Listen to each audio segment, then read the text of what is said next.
Your staircase looks sparse. Give me 5 seconds. I'm about to double a basic pine garland and make it look designer, without the designer price. The trick is clear zip ties and one smart layer you're not using yet.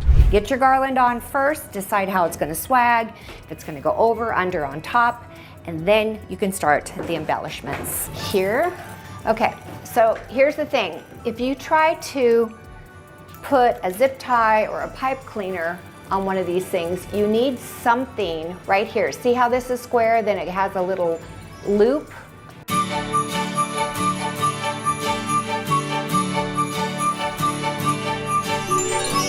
Normally I'd go all the way up, but I'm kind of thinking I like it like right. Stay with me. I'll show you where to pinch, how to stack the garland for thickness, and when to tuck in battery lights so the whole entry glows like a harbor at dusk. We'll back it up with easy swaps on the table, a lamp that warms the room, and storage that hides the clutter. Quick favor before we move on. If you appreciate this content, consider giving this video a like and subscribing to the channel. Believe it or not, more than 92% of viewers haven't subscribed yet. It's free and only takes a second, but it means the world to us. So did you subscribe already? Great, thank you so much for your support.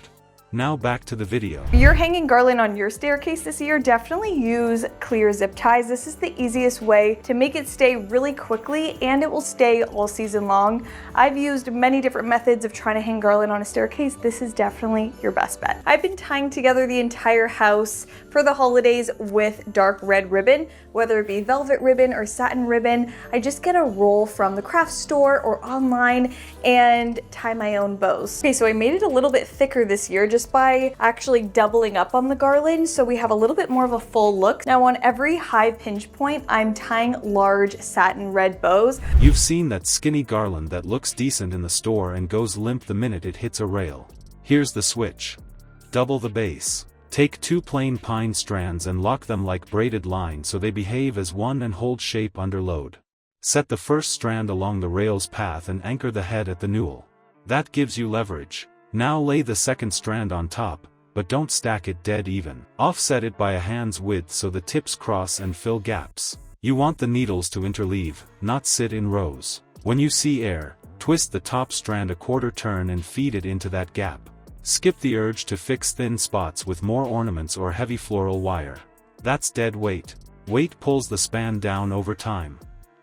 Volume comes from structure and the way you set tension. Now, you've seen me take green garland and add white picks to it in order to make it look like it was essentially flocked.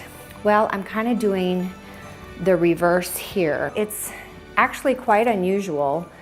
I call it a little avant-garde, and it's different, and it's something I haven't done like this before. I'm gonna take darker green picks and add that to this lighter color garland.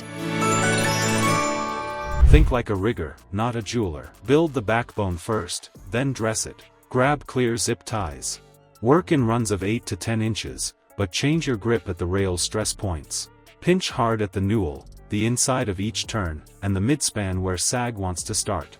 Pull snug, then lift the bundle slightly before you cinch so you set an arc, not a straight line. The rail should read like a gentle wave that rises at the posts and eases through the middle. Watch how a 2-rod spread works out on the water.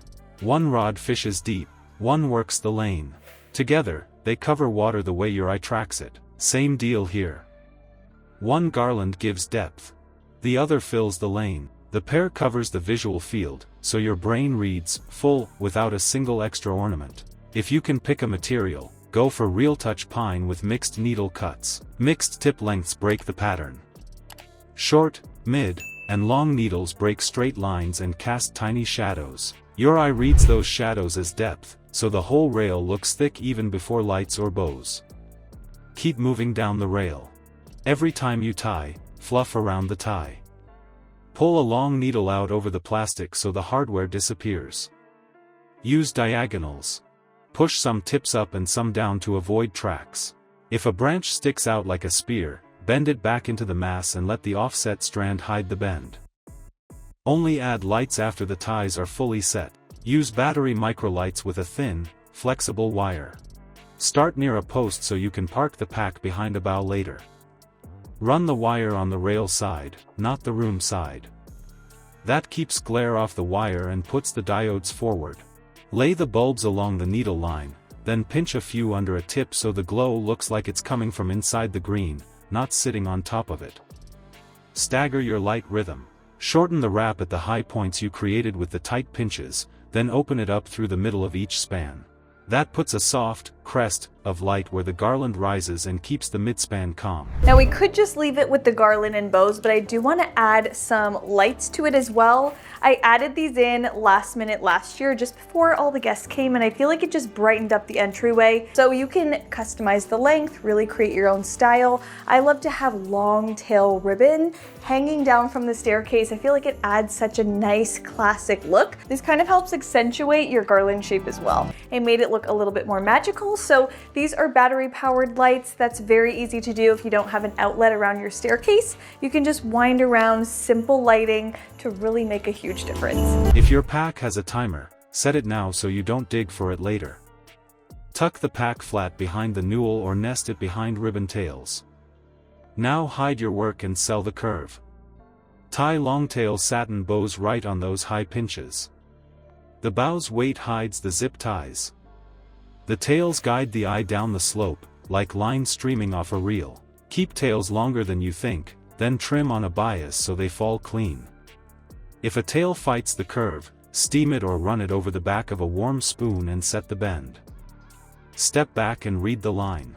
You're looking for 3 things: even lift at each post, no flat spots in the midspans, and a steady light cadence that doesn't strobe. I can actually do the rest of the stairs in under an hour because I've identified the pieces I want to use and repeat, and it'll be very simple to go on up. If a section sags, pop one more tie just upstream of the low point and lift before you cinch. 2 plain strands, tied tight and lit smart, beat one fancy garland. You get bulk, shape, and a calm, even glow that lasts through the season. Next up, we'll take this same layer first logic to the entry table and the front door so the whole space runs as one clean story. Thick, clean lines come from layers and control. Double the green, set firm pinches at the posts and turns, then light the high points so the curve reads strong.